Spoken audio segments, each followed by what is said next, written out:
Hello, કેમ છો વિદ્યાર્થી મિત્રો? રાજસ્વ ફાઉન્ડેશનની આ જે સિરીઝ છે તેમાં આજે આપણે નવા પ્રશ્ન વિશે ચર્ચા કરીશું. પ્રશ્ન છે, ગુજરાતની હસ્તશિલ્પ કળાના વિકાસમાં કચ્છના યોગદાનની ચર્ચા કરો. ઠીક છે, આ આન્સરને ઇન્ટ્રોડક્શનમાં તમે કેવી રીતે લખી શકશો પહેલા આપણે એની ચર્ચા કરીએ છીએ. ગુજરાતમાં હસ્તકળા એટલે કે ભાતીગળ રંગોનું સંયોજન. ગુજરાતમાં નારીઓ ઘર, પશુ, દીકરા દીકરીના લગ્ન સુધીના શણગાર માટે ભરતકામ અને મોતી પરોણાનો સહારો લે છે. એમાં પણ કચ્છની નારીઓના કામ એ સમગ્ર ગુજરાત અને સૌરાષ્ટ્રની વિવિધ કોમો માટે પ્રેરણા સ્ત્રોત બન્યો છે. જેમાં ભરતકામના વિવિધ પ્રકાર પડે છે. મેઇન બોડી કેવી રીતે લખી શકાય? આરી ભરતકામ, જે મોચી અને જણસાલી કોમ, ચણિયા, પોલકા અથવા કબજા, પાલવ, ચાકડા, ચંદરવા, તોરણ અને વૈષ્ણવ સંપ્રદાયની પીછવાઈ બનાવવા આરી નામના ઓજારનો ઉપયોગ કરી ભરત કરે છે.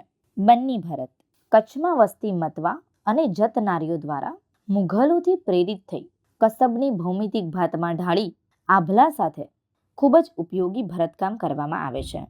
ત્રીજું, આભલા ભરત રબારી કોમ દ્વારા કાપડમાં એક અવનવી ફૂલોની ભાતની મધ્યમાં આભલા અથવા તો કાચ ટાંકીને મનમોહક ડિઝાઇન તૈયાર કરવામાં આવે છે. ચોથું, સૂફ ભરત ત્રિકોણ ઉપર આધારિત જટિલ અને ખૂબ સરસ ઝીણી ડિઝાઇન સૂફ પ્રકારની તૈયાર કરવામાં આવે છે. ખાહરેક ભરત ભૌમિતિક શૈલી અંતર્ગત લંબચોરસ અને ચોરસની જટિલ પેટર્નને ખાહરેક કહેવાય છે. તે બનાવવા એક આગવી વિશિષ્ટતા અને જટિલતા પણ મહત્વપૂર્ણ છે.